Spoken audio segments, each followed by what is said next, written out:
देश में एक बार फिर सनातन धर्म से जुड़े संतों और धर्मगुरुओं ने एकजुट होकर सनातन बोर्ड के गठन की मांग उठाई है।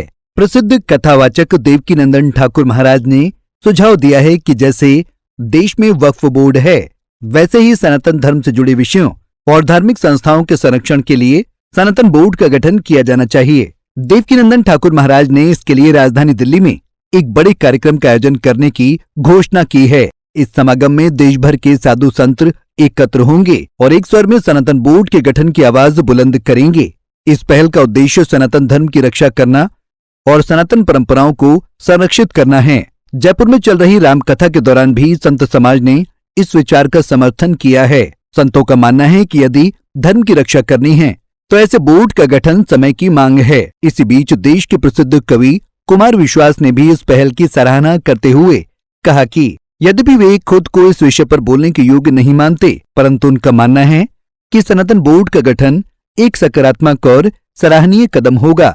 देवकीनंदन ठाकुर महाराज की इस पहल को सनातन धर्म से जुड़े समाज का व्यापक समर्थन प्राप्त हो रहा है। संत समाज का मानना है कि सनातन बोर्ड के माध्यम से धार्मिक मुद्दों पर एक सशक्त और संगठित आवाज उभर सकेगी। कुछ संगठनों ने मांग की है कि नहीं की है, आप लोगों के पास भी खबर होंगी। वो उन्होंने विपक्षियों से कहा है, विपक्षी मतलब जो वहां अभी सरकार में नहीं है, उन लोगों से कहा है, कुछ मांगे रखी, उनमें से कुछ मांग बता देता हूं कि आप जम के बिल वक्फ बोर्ड का जो बिल आ रहा है उसका विरोध करिए, नौकरियों में 10% आरक्षण दिलवाइए, और सबसे बड़ी बात है 1000 करोड़ रुपए हमको देने का वादा करिए। ये कुछ मांगे रखी है जो प्रमुख बता रहा हूं। उसमें से एक और है कि जितनी भी मस्जिद में मौलवी हैं उनको 15,000 रुपए देने की आप घोषणा कीजिए तो हम आपको समर्थन करेंगे। अब हम इनकी मांगों से कोई ऐतराज नहीं, हमको कोई ऐतराज नहीं, सबको अपनी अपनी मांग रखने का अधिकार है। पर जितने भी पक्ष और विपक्ष के नेता हैं उन सब से भी एक आग्रह हम लोग करना चाहेंगे कि ऐसे कब तक हम अपने देश के छवि को और भविष्य को दांव पर लगाते रहेंगे।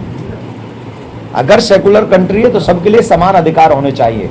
अगर मौलवी जी को आप 15,000 दे रहे हैं तो मंदिर के हर पुजारी को भी 15,000 की घोषणा आपकी सरकार को करनी चाहिए। अगर आप मदरसों के लिए स्पेशल ला रहे हैं कोई योजना तो आपको गुरुकुलम के लिए भी योजना लानी चाहिए।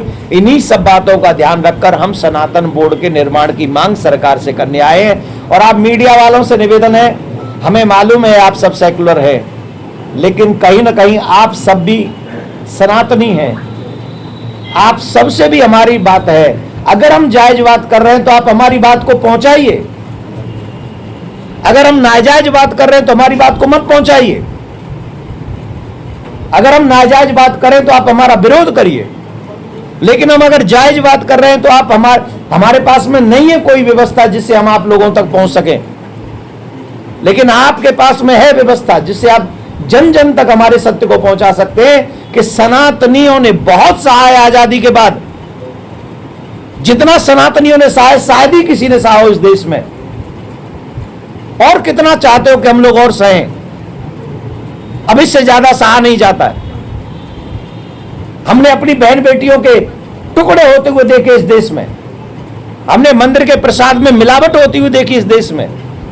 हम लोग आज भी कृष्ण भूमि के लिए न्यायिक प्रतीक्षा कर रहे हैं कि हमारे ठाकुर जी जामा मस्जिद की सीढ़ियों में है, औरंगजेब के सलाहकारों के मुताबिक, उनकी किताबों के मुताबिक, मेरे मुताबिक नहीं।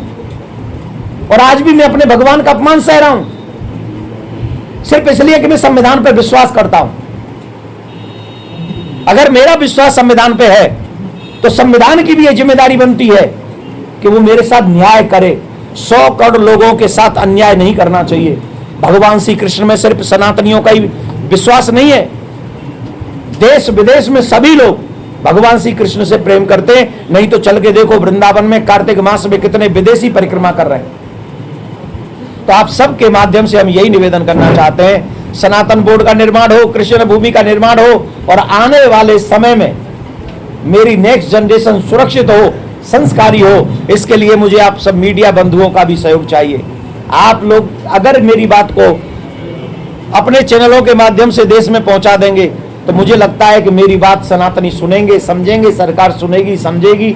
मेरा कोई पर्सनल स्वार्थ नहीं है, मैं फिर कह रहा हूं कि मेरा कोई पर्सनल स्वार्थ नहीं है। मेरा एक ही स्वार्थ है, मेरा देश सुरक्षित रहे, मेरा धर्म सुरक्षित रहे और मेरी आने वाली पीढ़ी सुरक्षित रहे।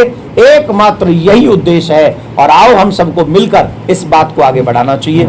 यही मेरी बात थी जिसके लिए आपको कष्ट दिया। बहुत बहुत धन्यवाद कि आपने मुझे इतना समय दिया।